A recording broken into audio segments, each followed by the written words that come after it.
Rahmatullahi wabarakatuh. Wa ala alihi wa ashabihi wa mawalah wa la hawla wa la quwwata illa billah. Amma ba'd. Ikhwani wa akhwati, a'izzai wa ahibbai rahimani wa rahimakumullah. Pada kesempatan pagi yang berbahagia ini kita akan membahas tentang kewajiban dan keutamaan mencari nafkah.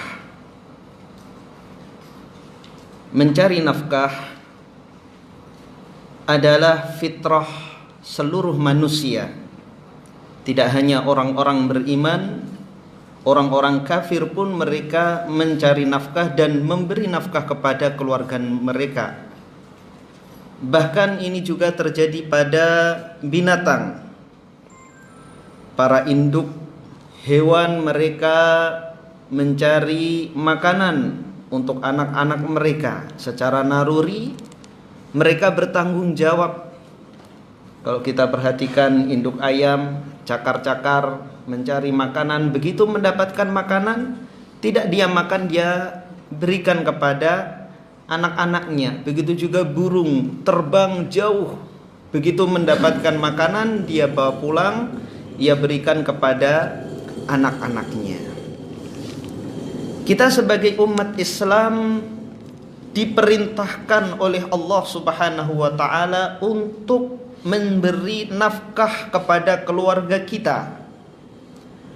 Dan setiap perintah Allah itu adalah amalan yang dicintai oleh Allah Subhanahu wa taala. Dan setiap amalan yang dicintai oleh Allah adalah ibadah. Maka mencari dan memberi nafkah adalah ibadah.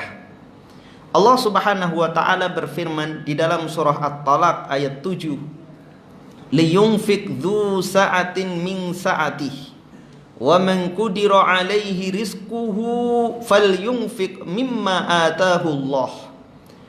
Hendaklah orang yang memiliki kelapangan, kecukupan, kekayaan, ia menginfakkan harta dari kekayaannya. Dan barang siapa disempitkan hartanya, maka hendaklah ia juga berinfak sesuai dengan apa yang dikaruniakan Allah Subhanahu wa taala kepada dirinya.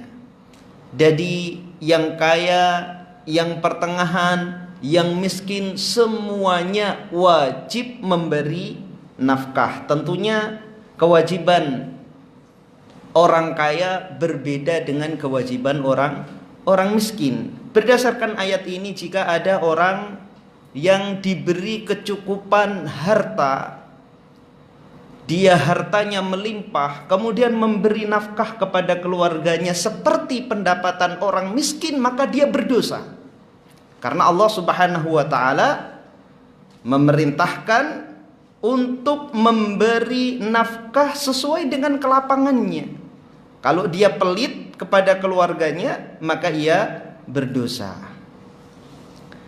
Dan terkhusus bagi ayah, ia wajib memberikan nafkah kepada anak-anaknya sampai mereka balik dan bisa mencari nafkah sendiri.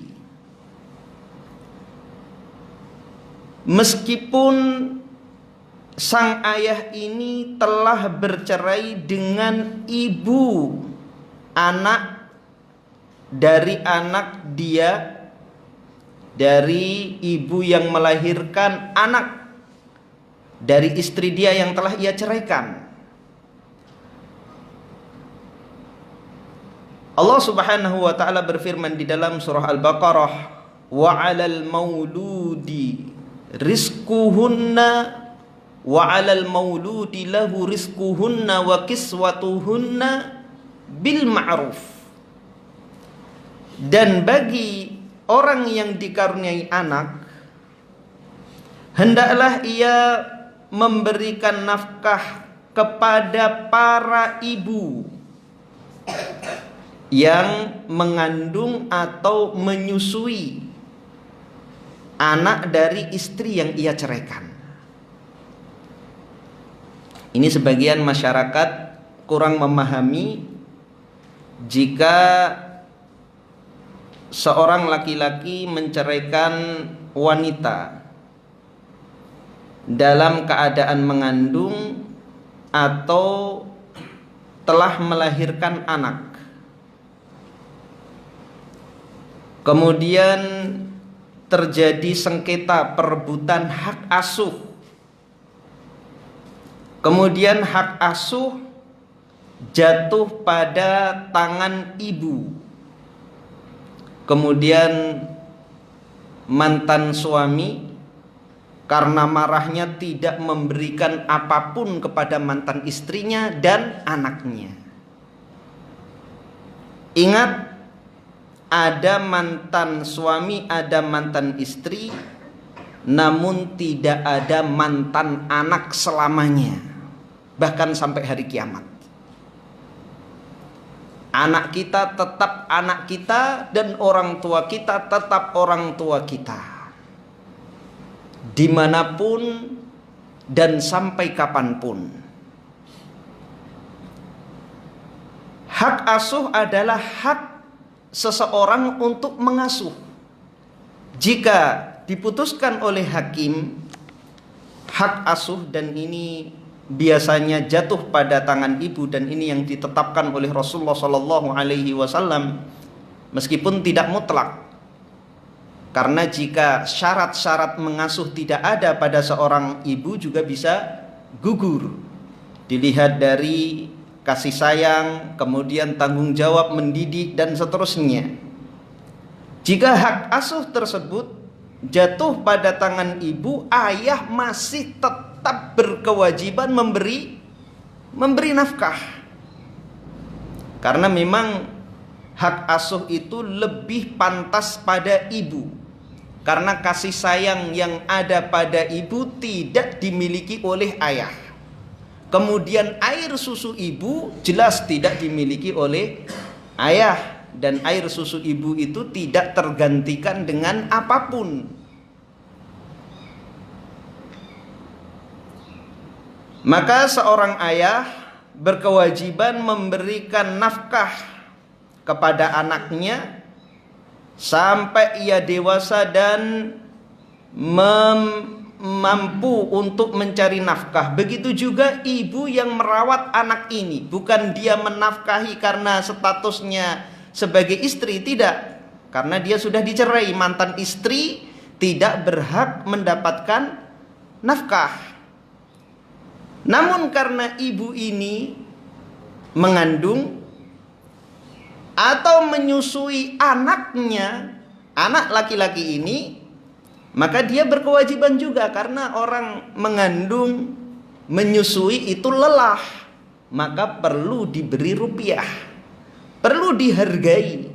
Meskipun berapapun kita berikan seseorang untuk mengasuh anak, apalagi seorang ibu, itu tidak ternilai dengan harga, dengan uang. Terlebih kalau seorang laki-laki membiarkan, tidak memberi apa-apa, maka ini termasuk kezaliman. Jadi kewajiban memberi nafkah dan mencari nafkah adalah perintah dari Allah Subhanahu wa ta'ala. Dan ia mendapatkan keutamaan dan pahala yang besar di sisi Allah Subhanahu wa ta'ala. Bahkan keutamaannya melebihi pahala sodakoh yang sunnah. Di dalam hadis yang diriwayatkan oleh Al-Imamul Bukhari dan Muslim, ketika Sa'ad bin Abi Waqqas sakit parah ketika haji wada bersama Nabi SAW, suatu ketika Nabi SAW mengunjunginya di tendanya. Kemudian ia mengatakan kepada Rasulullah SAW, "Wahai Rasulullah, aku tidak memiliki ahli waris kecuali satu putriku. Apakah boleh aku menginfakkan seluruh hartaku?" Maka Rasulullah SAW mengatakan, "Jangan. Kalau separuh, wahai Rasulullah, Rasulullah mengatakan jangan. Kalau sepertiga wahai Rasulullah, Rasulullah masih keberatan. Ats-tsuluts wa tsulutsu katsir. Sepertiga itu banyak. Jadi sepertiga ini Rasulullah sallallahu alaihi wasallam masih keberatan. Maka Abdullah ibnu Abbas mengatakan seandainya manusia menurunkan wasiat mereka, yaitu wasiat ketika menghadapi sakaratul maut, seandainya menurunkan dari 1/4 ke 1/5, karena Rasulullah Shallallahu Alaihi Wasallam merasa keberatan kita banyak berwasiat sehingga tidak meninggalkan apapun atau sedikit bagi ahli waris kita. Apa alasan Rasulullah Shallallahu Alaihi Wasallam?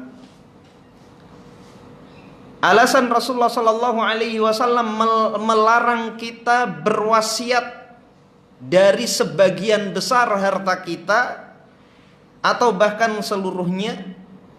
Rasulullah mengatakan kepada Sa'ad, innaka antadhara warathataka aghniya'a khairun min antadharahum 'alatan yatakaffafuna an-nas. Sesungguhnya engkau meninggalkan ahli warismu dalam keadaan berkecukupan, dalam keadaan kaya, itu lebih baik bagimu daripada engkau meninggalkan mereka miskin kemudian meminta-minta kepada manusia. Jadi kita meninggalkan ahli waris dalam keadaan berkecukupan itu jauh lebih baik daripada kita meninggalkan mereka dalam keadaan miskin, meskipun kemiskinan yang terjadi pada mereka disebabkan karena kita mewakafkan seluruh harta kita untuk yayasan sosial, untuk masjid, untuk madrasah. Karena itu adalah sedekah-sedekah yang sunnah. Selain zakat yang wajib yang mencapai haul dan nisab, adalah sedekah-sedekah sunnah.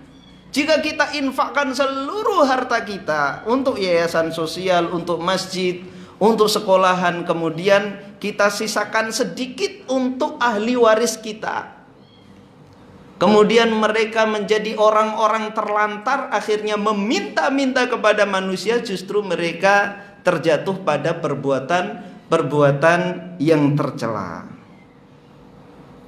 Kemudian Rasulullah Shallallahu Alaihi Wasallam melanjutkan sabdanya kepada Sa'ad bin Abi Waqqas, dan sesungguhnya engkau menafkahkan hartamu dengan mengharap ridho dari Allah Subhanahu wa ta'ala, pasti engkau diberi pahala padanya. Hatta luqmah tadauha fi fimra'atik, sampai pun satu suap yang engkau letakkan pada mulut istrimu. Jadi satu suap yang kita berikan kepada istri kita itu bernilai sedekah. Satu suap saja bernilai sedekah. Jadi setiap hari kita ini bersedekah. Ini khusus bagi istri-istrinya yang nggak bekerja. Tapi kalau istri-istrinya yang bekerja tentunya berkurang, karena tidak semua suapan kita itu dari hasil jerih payah kita. Saking pentingnya dan saking wajibnya memberikan nafkah kepada keluarga, jika seorang kepala keluarga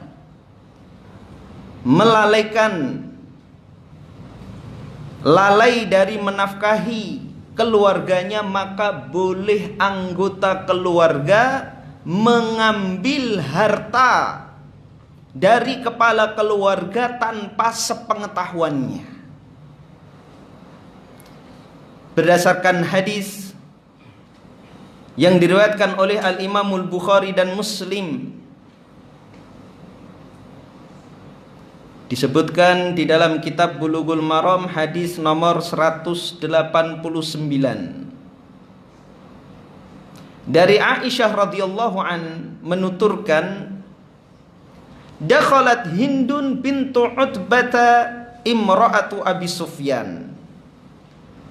Suatu ketika Hindun bintu Utbah, istri Abu Sufyan,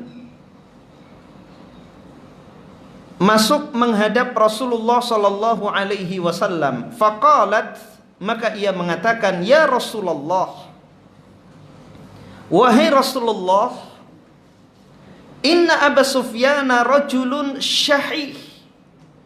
Sesungguhnya Abu Sufyan adalah laki-laki yang pelit.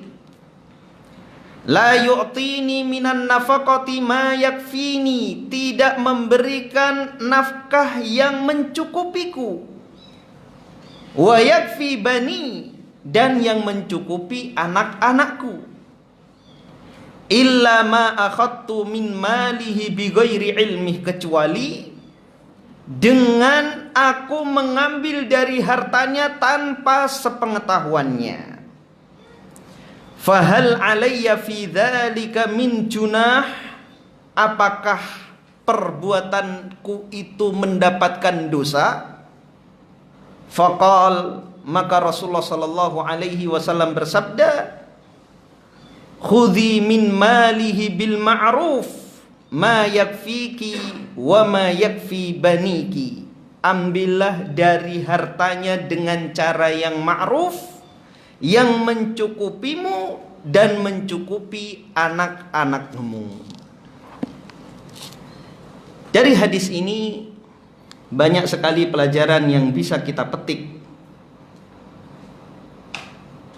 yang disebutkan oleh Syekh Abdullah bin Ali Bassam di dalam Tawdihul Ahkam Syarah Bulughul Maram. Yang pertama, wujubu nafaqati zawjati wal aulad, wa annahu yakhtassu bihal ab fala tusyarikuhul ummu fiha wala ghairuha minal aqarib.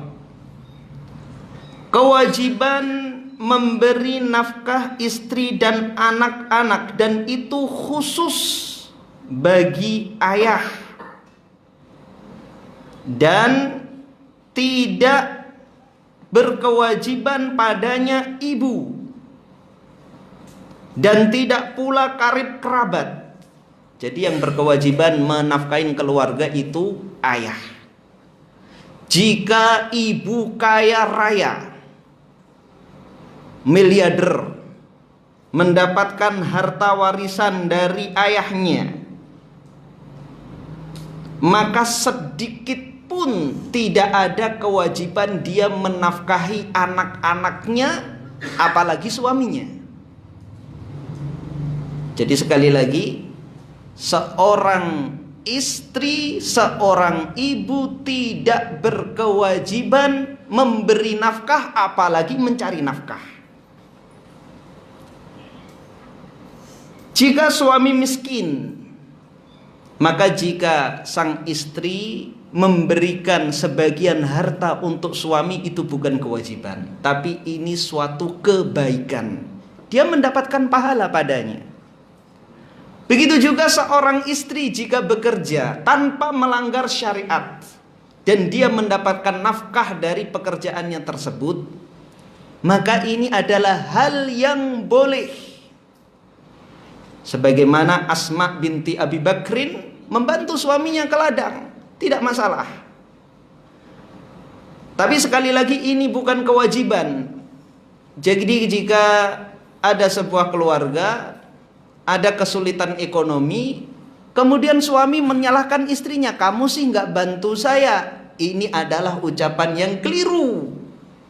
Karena kewajiban mencari nafkah adalah kewajiban suami, kewajiban ayah. Jadi tidak ada peran ibu dan karib kerabat di situ. Mertua tidak ada. Jadi tidak boleh seorang suami menyalahkan mertuanya, kenapa tidak memberikan modal kepada saya? Apa urusannya? Ya, tidak ada urusan. Yang kedua, an-nafaqatu tuqaddaru bihali zauj wa halil munfik min haitsul ghina wal faqr wa wasatil hal. Nafkah itu diukur dari keadaan suami dan keadaan orang yang memberi nafkah. Karena yang berkewajiban memberi nafkah tidak hanya suami. Ketika seorang laki-laki mati kemudian meninggalkan anak, maka tentunya kakek anak ini berkewajiban memberi nafkah, dan juga pamannya, saudara dari laki-laki yang meninggal ini. Maka jika syariat ini dilaksanakan, maka di masyarakat kita tidak akan ada panti asuhan. Karena setiap anak yatim tetap mendapatkan asuhan dari keluarga. Diambil dari yang paling dekat, kemudian yang dekat, dan seterusnya. Jadi dalam masyarakat Islam sejak dulu itu tidak dikenal panti asuhan dan panti jompo. Itu datang dari orang-orang barat yang mereka menterlantarkan orang tua mereka yang telah tua dan anak-anak yatim. Adapun di dalam Islam diwajibkan keluarga terdekat mereka untuk mengasuh dan menafkahi anak-anak dan orang tua tersebut.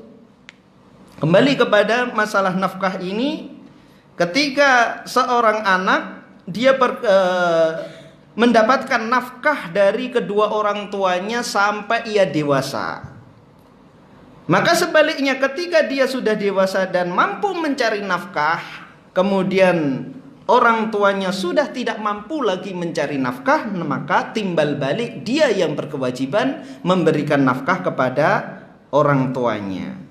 Kemudian juga kakek apabila memiliki cucu yang yatim, paman apabila memiliki keponakan yang yatim, maka dia yang berkewajiban untuk memberi nafkah kepada anak yatim tersebut. Kemudian timbal baliknya juga ada, ketika anak yatim ini telah tumbuh dewasa, dia tidak memiliki ayah. Kemana dia berbakti? Kepada pamannya yang telah mengasuh dan merawat serta memberi nafkah kepada dirinya. Maka memberi nafkah ini dilihat dari kemampuan orang yang memberi nafkah. Baik pemberi nafkah ini dia seorang ayah, atau kakek, atau paman. Jadi tidak dibebankan seseorang memberi nafkah di luar kemampuannya. Seorang kemampuannya terbatas, kemudian anaknya ingin sekolah di sekolah terfavorit, high class, yang bayarannya setiap bulan 2.500.000. SPP-nya 1 bulan 2.500.000. Dan ini banyak di Jakarta. Justru orang ragu menyekolahkan anaknya kalau bayarannya murah. Dan ini terjadi pada pesantren dulu yang kita rintis di Bogor, ketika diterapkan SPP 450. Ribut calon wali santri, anak saya nanti dikasih makan apa? Kemudian tahun berikutnya dinaikkan, fantastis, hampir 1 juta. Gak ada yang nanya, padahal fasilitasnya sama, gurunya juga sama. Jadi justru ketika diterapkan SPP mahal, kalau di Jabodetabek itu nggak banyak protes orang tua, nggak khawatir terhadap anak-anak mereka. Tapi kalau murah mereka penuh kekhawatiran. Jadi di sana trennya justru mahal dulu baru banyak yang minat. Tapi kalau dikasih promo ya, yang gratis ma'had tahfidnya itu susah mencari murid. Tapi justru yang mahal banyak peminatnya. Selanjutnya yang ketiga, annan nafaqata takunu bil ma'ruf. Wa ma'nal ma'ruf al-'urfu wal 'adah. Wa hadza yakhtalifu bi ikhtilafi zamani wal makani wa ahwalin nas.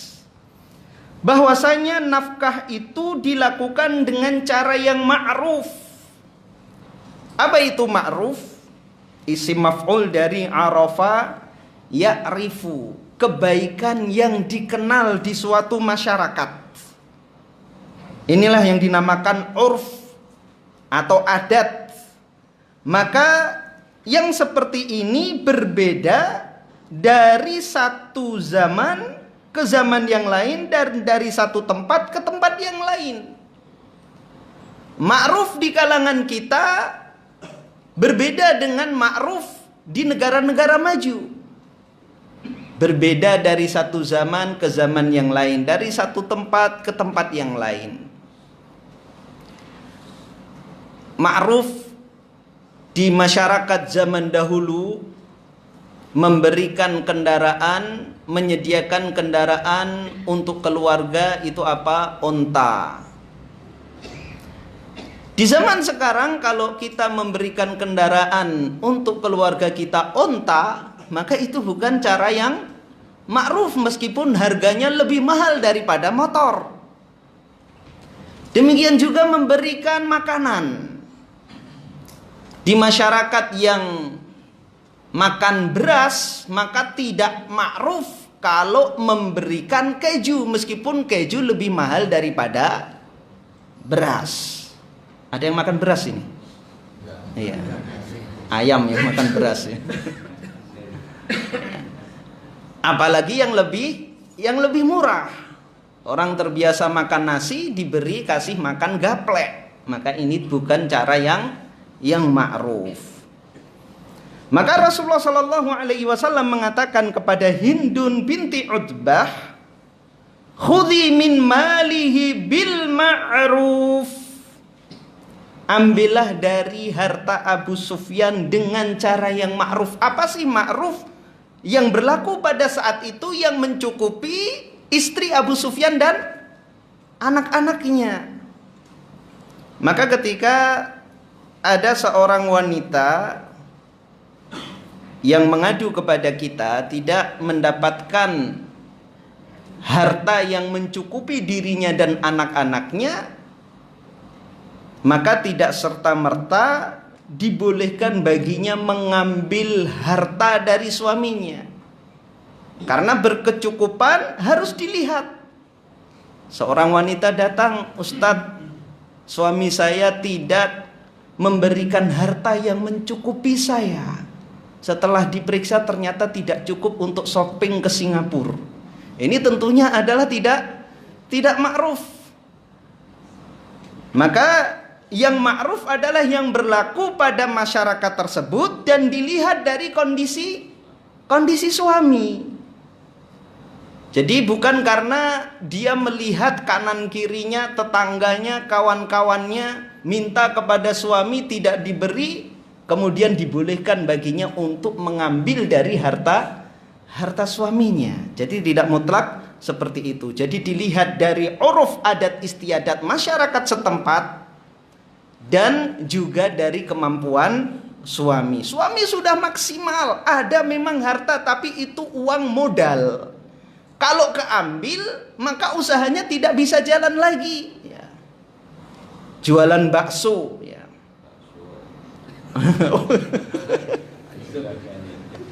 Ya. Omsetnya segitu. Kalau dikurangi, maka akan mengganggu atau bahkan bisa bikin bubar.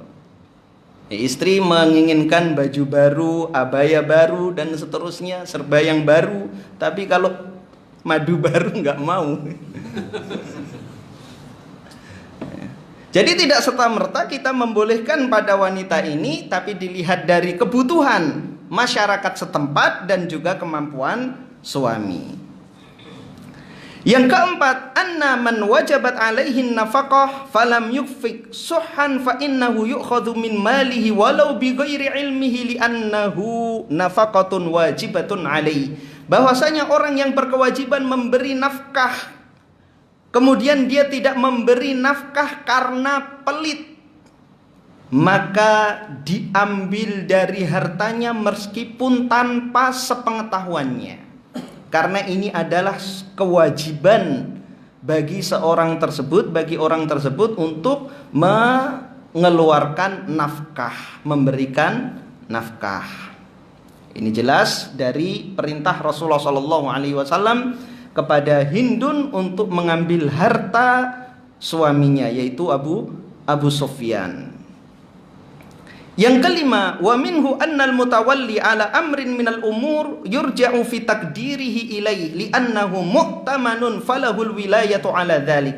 Bahwasanya pemimpin, orang yang memiliki wilayah atau hakim yang mengurusi perkara dari perkara-perkara masyarakat, maka dia yang menetapkan kadar jumlah yang bisa diambil, karena dia adalah orang yang memiliki amanah dan memiliki wewenang pada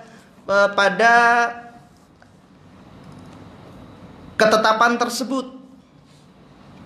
Dan hakim di zaman dahulu itu berbeda dengan hakim di zaman sekarang. Maka hakim di zaman dulu lebih bijak daripada hakim di zaman sekarang.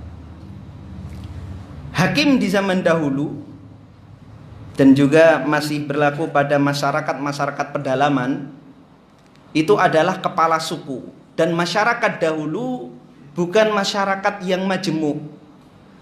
Jadi satu kampung, satu daerah itu dari satu keturunan. Itu tidak hanya di kalangan bangsa Arab, di bangsa manapun seperti itu. Jadi kalau kita datang ke suatu daerah, maka semuanya bersaudara, ya.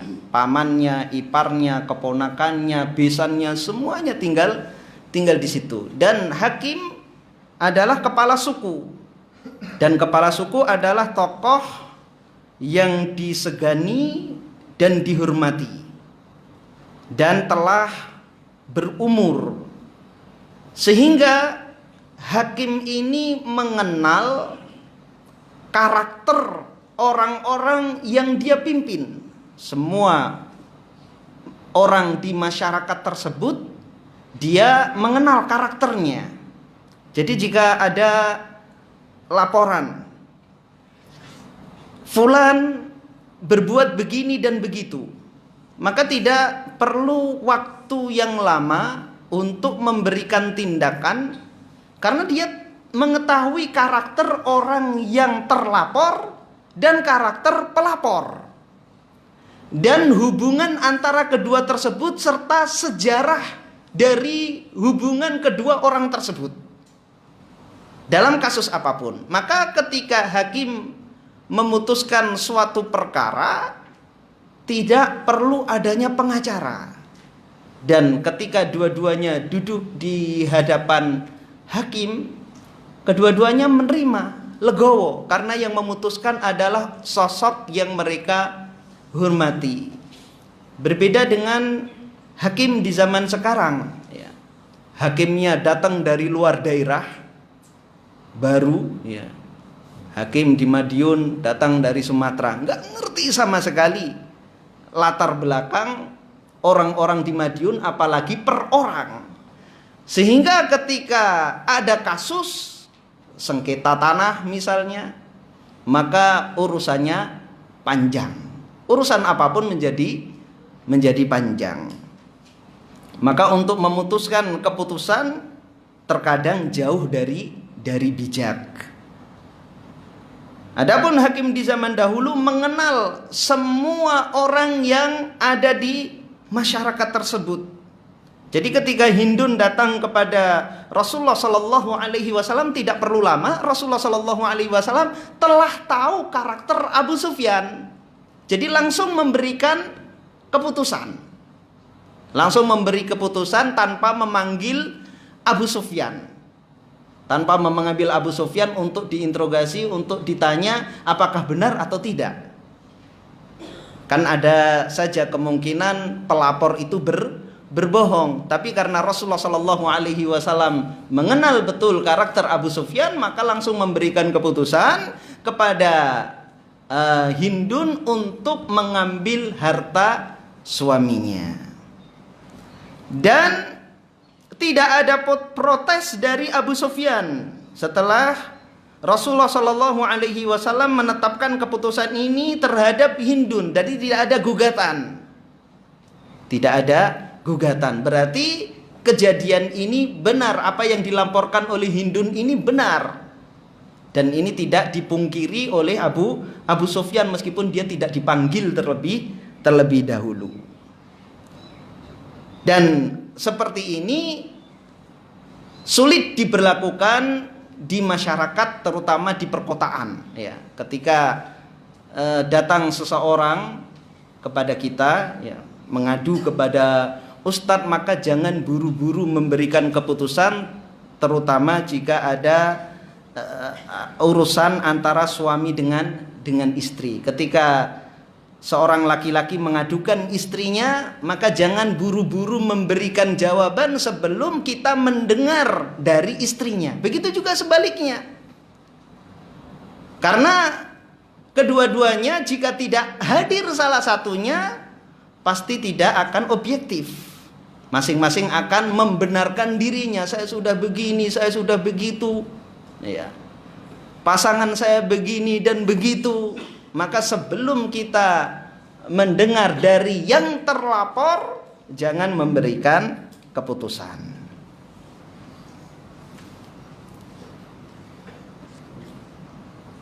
Yang keenam, ya, waktu kita masih 1/4 jam. Ikhtalafal ulama hal amara an-nabiy sallallahu alaihi wasallam Hindan hina sa'alathu an ta'khudha min mali zawjiha huwa hukmun fayakunu min babil hukmi 'alal ghaib am annaha fatwa. Para ulama berbeda pendapat tentang perintah Nabi sallallahu alaihi wasallam kepada Hindun binti Utbah ketika memerintahkan untuk mengambil harta suaminya tanpa sepengetahuannya. Apakah itu sebuah hukum yang mengikat atau hanya sekedar fatwa? Apakah itu sebuah hukum yang menghukumi orang yang tidak hadir atau hanya sekedar fatwa? Jadi ini yang harus dibedakan. Harus kita pahami ketetapan hukum dan fatwa. Ini jauh berbeda. Meskipun sama-sama melaporkan. Kalau hukum keputusannya mengikat. Adapun fatwa itu tidak. Ya. Jadi ketika ada seseorang yang datang sendirian melaporkan sebuah kasus kepada syekh, kepada ulama, kepada ustadz, itu adalah fatwa. Dan fatwa itu tidak mengikat. Namun apabila 2 orang datang meminta suatu keputusan, masing-masing dimintai keterangan, kemudian diputuskan A yang benar, B yang salah, maka keputusan ini mengikat. Kedua-duanya harus melaksanakan keputusan tersebut. Ini penting kita pahami, karena di Indonesia ini fitnah itu tidak redam, mendudukkan kedudukan fatwa sebagai hukum. Ya, ada terjadi fitnah antar ikhwan, kemudian salah satunya datang menghadap ke syekh. Syekh fulan bertindak begini dan begitu. Maka fatwa yang keluar adalah berdasarkan informasi yang masuk. Dan ini boleh-boleh saja. Apa hukum ini, apa hukum itu, maka syekh mengeluarkan fatwa hukum. Seorang ulama mengeluarkan fatwa hukum bahwa ini haram, ini bid'ah, ini hizbiyah, dan seterusnya.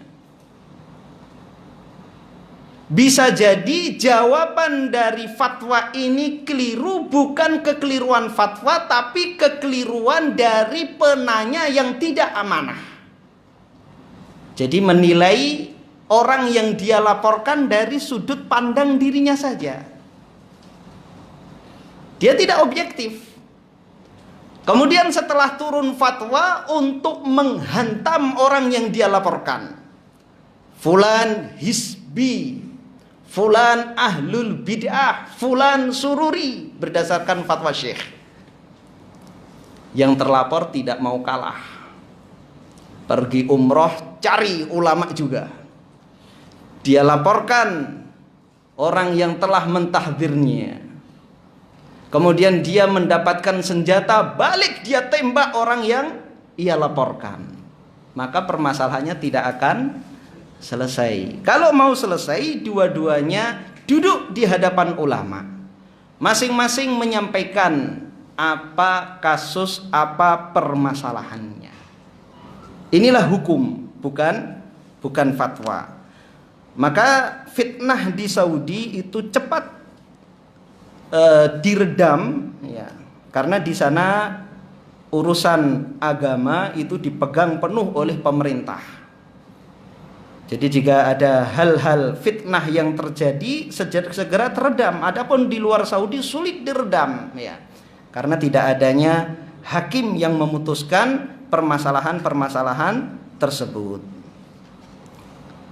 Pada kasus Hindun binti Utbah yang melaporkan suaminya ini, apakah ini fatwa atau hukum?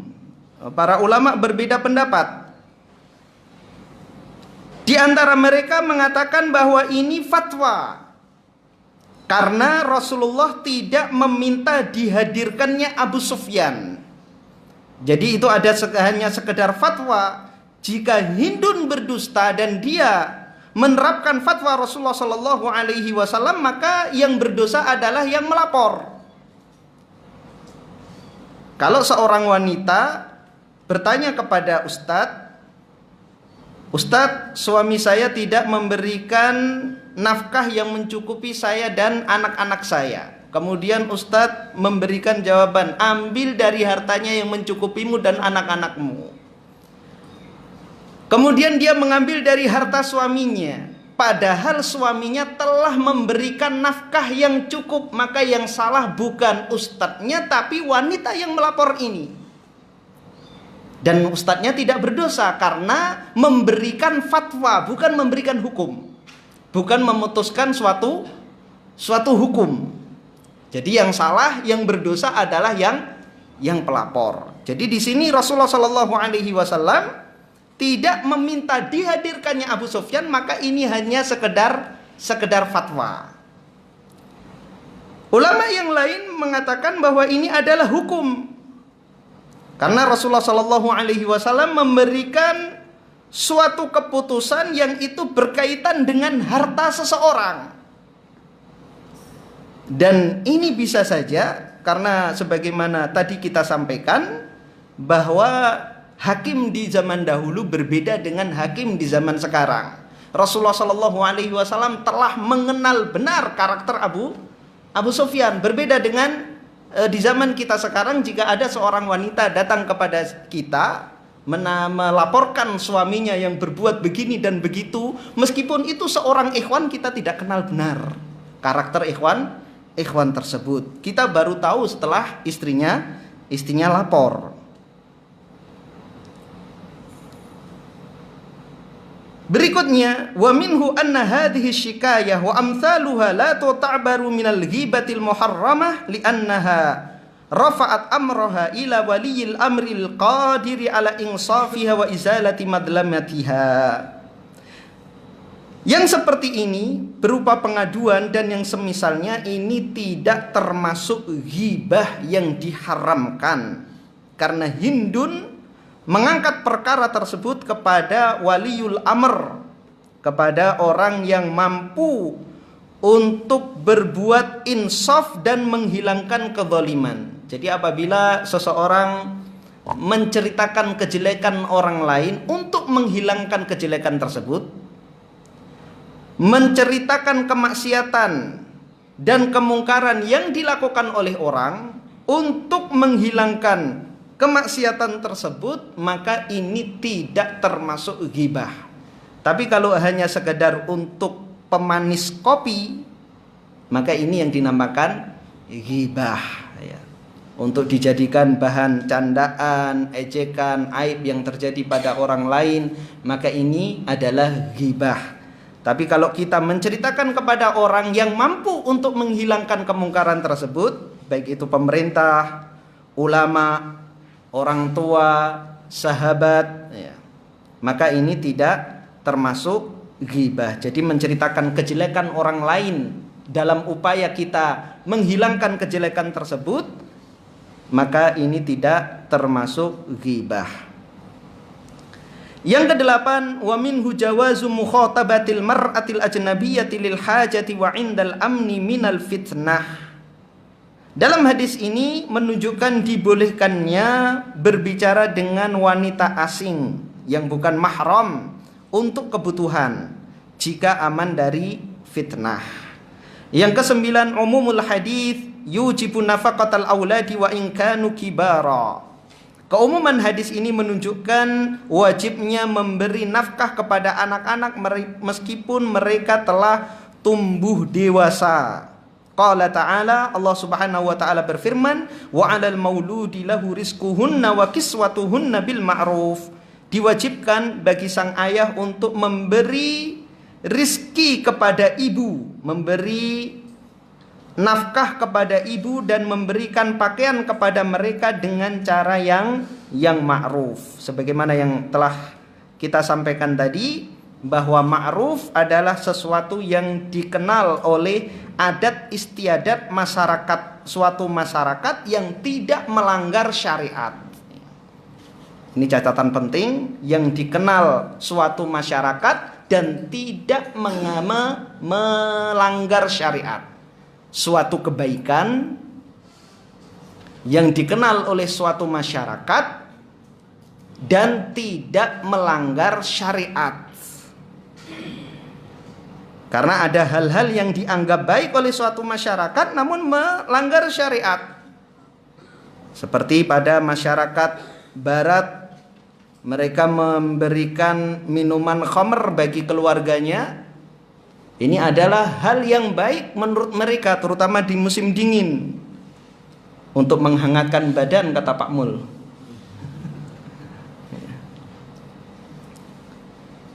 Maka ini bukan cara yang ma'ruf, tidak bisa dibenarkan. Dan apapun hal-hal yang diharamkan, meskipun masyarakat menganggapnya baik, maka itu tidak boleh kita berikan kepada keluarga kita. Kemudian yang terakhir, wa fihi dalilun anna man ta'azzara alaihi istifa'u ma yajibu lahu falahu an ya'khudhahu walau ala sabilil khufyah wa yusammiha al-ulama'u mas'alatud dhafar. Dalam hadis ini merupakan dalil bahwa orang yang tidak sanggup mendapatkan hak dia,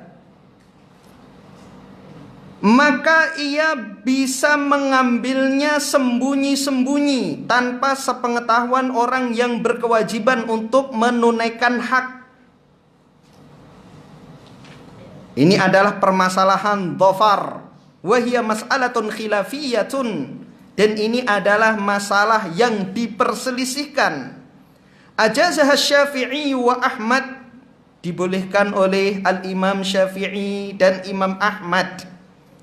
Wa mana'aha Abu Hanifah wa Malik, dan dilarang oleh Abu Hanifah dan Malik. Warrajih at-tafsil, dan yang kuat adalah diperinci. Bagaimana perinciannya? Wa dzalika annahu in kana sababul haqqi wadhiha, bayyina falahul akhdhu lintifa'i syubhati fi. Kalau sebabnya itu jelas, gamblang, maka boleh mengambilnya tanpa adanya syubhat di dalamnya. Wa in kana sababu khafiyan fala yajuz. Namun jika sebabnya itu tersembunyi atau samar, maka tidak boleh. Li alla yuttahamul akhidhu bil i'tida'i ala haqqil ghair. Agar jangan sampai orang yang mengambil itu tertuduh dia melakukan kezaliman kepada hak orang lain. Contohnya, jika ada tetangga meminjam barang kita, meminjam palu, gergaji, golok, kemudian kita meminta, dia memungkiri, padahal ada di rumah dia. Ada di rumah dia. Dan kita tahu, kita yakin, setiap kita minta, dia tidak memberikan. Suatu ketika dia pergi ke ladang, bawa golok, kemudian kelupaan, goloknya tertinggal di ladang. Kita lewat, tahu itu golok kita, sudah diminta 10 kali nggak diberi, ya sudah ambil saja. Ini tidak ada syubhat sama sekali dan kita yakin bahwa itu golok kita. Permasalahan yang tersembunyi semisal seorang pegawai kasir, gajinya telat, padahal perjanjian setiap tanggal 1 dia mendapatkan gaji. Wah, jerih payah 1 bulan saya tidak diberi. Kemudian dia mengambil dari uang di kasir. Maka seperti ini tidak diperbolehkan meskipun pemilik toko belum menunaikan kewajibannya dan dia belum mendapatkan haknya yang harus dia terima. Tapi ini penyebabnya samar. Karena bisa jadi pemilik toko masih banyak urusan sehingga kelupaan untuk memberi gaji tepat waktu. Maka pada yang sudah benar-benar jelas maka diperbolehkan, namun kalau masih samar maka hendaknya ditinggalkan. Wallahu taala a'lam bishawab. Demikian yang bisa kami sampaikan pada kesempatan pagi hari ini ya. Tepat jam 5.14 kita kasih bonus 1 menit. Mudah-mudahan ini bermanfaat bagi kita semuanya. Kita tutup dengan doa kafaratul majelis. Subhanakallahumma hamdika asyhadu an la ilaha illa anta astaghfiruka wa atubu ilaik. Assalamualaikum warahmatullahi wabarakatuh.